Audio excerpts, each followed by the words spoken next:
अगर हमें ये मजबूर करेंगे तो हम मरना ही स्वीकार करेंगे। हम सबको रोटी के लिए भी तरसा रहे हो, कैसे रामराज है कि ये कहते कुछ हैं और करते कुछ हैं। हमें तो ये राजनीति की बात ही समझ में नहीं आती है।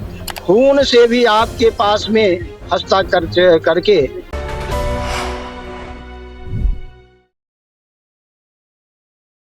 जो हमारे मुखिया हैं अशोक राव जी, राष्ट्रीय अध्यक्ष, उनके नेतृत्व में ये आंदोलन विगत कम से कम 6 सालों से 7 सालों से चलाया जा रहा है। सरकार से कई बार की वार्तालाप होने के बाद भी सरकार के कानों में जो नहीं दिख रहा है। जहां तक माननीय प्रधानमंत्री मोदी जी हैं, मैं आपके मीडिया के माध्यम से उनको यह संदेश देना चाहता हूं, उनको ये नमन करना चाहता हूं, उन्हें नमस्कार करना चाहता हूं कि आप कहते हैं सबका विकास, सबका विश्वास, सबका साथ, तो आज आपने हमारे बुजुर्गों की तरफ से मुंह मोड़ लिया है। मैं चाहता हूं कि आप एक बार अपना जनप्रतिनिधि तुरंत यहाँ पर भेजें और अभी भेजें, ताकि जो है इन बुजुर्गों को, जो कि 60 साल, 70 साल और 90 साल के हैं, और इनकी पीड़ा को सुने, ताकि जो हमारी 7,500 प्लस डीए प्लस जो बुढ़े बुढ़िया की स्वास्थ्य लाभ की जो हमारी मांग है, उसे तुरंत आप पूरा करें। इसी में आपका भला है। जय हिंद, जय भारत। इसमें मैं मुख्य बात ये कहूंगा कि हमारी जो पेंशन की मांग है, लोग कंफ्यूज ना हो कि हम सरकार से मांग रहे हैं। हम सरकार से भीख नहीं मांग रहे हैं। हमारा पैसा कटा हुआ है, सरकार का इसमें कुछ भी नहीं है। वो हमारे ब्याज के बराबर भी हमारे पैसे को नहीं दे रही है। और हमारे जो शीर्ष नेता हैं, नाम तो सबको पता है, ये अशोक रावत जी के अंडर में हम सब लोग इस लड़ाई को लड़ रहे हैं और हम इसको अंतिम पड़ाव तक इस लड़ाई को ले जाएंगे। और हम इस अवस्था में हैं कि हम अभी लड़ाई नहीं लड़ सकते हैं, वृद्ध हो गए हैं। लेकिन अगर हमें ये मजबूर करेंगे तो हम मरना ही स्वीकार करेंगे, क्योंकि जिंदा रहना भी हमारे लिए, मुझे लगता है, कोई वाजिब बात नहीं है। और ये इतना अन्याय इन्होंने कर रखा है कि एवरेज जो है 1170 रुपए पेंशन बनती है हमारे पैसे का ब्याज भी नहीं दे रहे हैं। और उसमें ये कानून बना रखा है इन्होंने कि आप हम चाहते हैं कि ठीक है, हमें पेंशन नहीं चाहिए, हमारा मूलधन वापस कर दीजिए, तो वो भी वापस करने को तैयार नहीं है। तो इस तरीके से जो है ये ठीक बात नहीं है। हमें तो ये राजनीति की बात ही समझ में नहीं आती है कि ये कहते कुछ हैं और करते कुछ हैं। जब ये हमारे बीजेपी के जो है अपोजिशन में थे, तो उस वक्त ये आदरणीय प्रकाश जावड़ेकर जी जो थे, वो कह रहे थे हम सत्ता में आएंगे तो हम आपके इस पेंशन के मसले को सुलझाएंगे। और आज वो सत्ता में आए हुए 9 साल हो गए, वो सुनते ही नहीं है। हमारे आदरणीय प्रधानमंत्री जी कहते हैं कि मैं सबका विकास करूंगा, सबका साथ है। तो वो किसका विकास, मतलब बुजुर्गों का उनको साथ नहीं चाहिए क्या? तो इसलिए जो है हमारी माननीय प्रधानमंत्री जी से विनती है कि वो हमारे बुजुर्गों की बात को सुने। धन्यवाद। 6 तारीख से घर छोड़े हैं।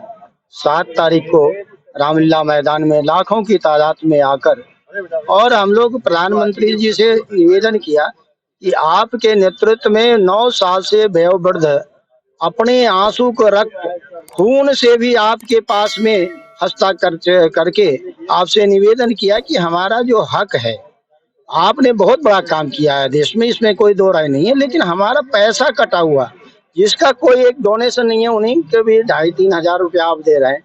और हम लोगों का पूरा 450 रुपया, 550, 650, ये वर्तमान समय में 1550 कट रहा है।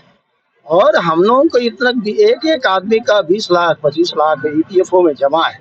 अगर उसी का ब्याज अगर दें तो कम से कम हमारा 15-16 हजार रुपया पर मंथ होता है, लेकिन वो भी आप नहीं दे रहे हैं।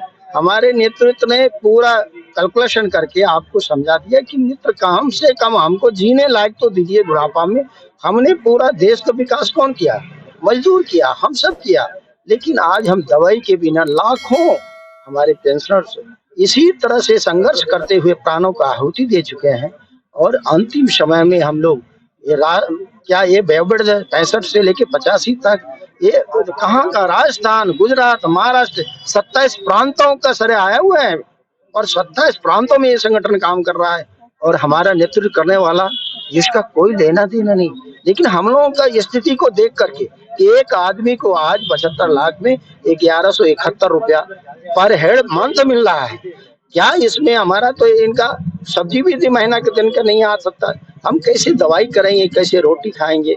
कम से कम पति पत्नी को सम्मानजनक जीवन जीने तो दो। इतना भी मांगने के बाद भी आपके पास ये नहीं आता है, और आप कहते हो कि हमारा बजट गड़बड़ हो जाएगा। अरे भाई, आप करोड़ों रुपया एक एक मंत्री को, एक सांसद को साल में करोड़ों रुपया खर्च करते हो, आने जाने का, दवाई का फ्री, अमेरिका में बच्चे को पढ़ाने का, और हम सबको रोटी के लिए भी तरसा रहे हो। कैसे रामराज है, कैसे प्रधानमंत्री जी हैं? आपके ऊपर पूरा अभी भी हम लोगों का विश्वास है।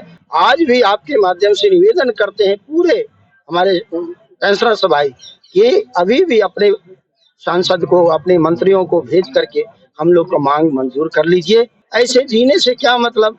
हम तो इस समय वो है, एक देहाती भाषा में है कि अगर जो गाय दूध देता है तो उसको सर लतार भी लोग बर्दाश्त करता है, और आज हम लोग न चाय के घर में मांग सकते हैं, न दवाई के बच्चों को मांग सकते हैं, क्योंकि हमारे से तो कुछ मिलना नहीं है उसको, तो हमें क्यों देगा? यदि आपको हमारी वीडियो पसंद आ रही है तो जल्दी से इस चैनल को सब्सक्राइब कर दीजिए, साथ ही बेल आइकन को दबा दीजिए ताकि सारी खबरें आपको सबसे पहले मिल सके।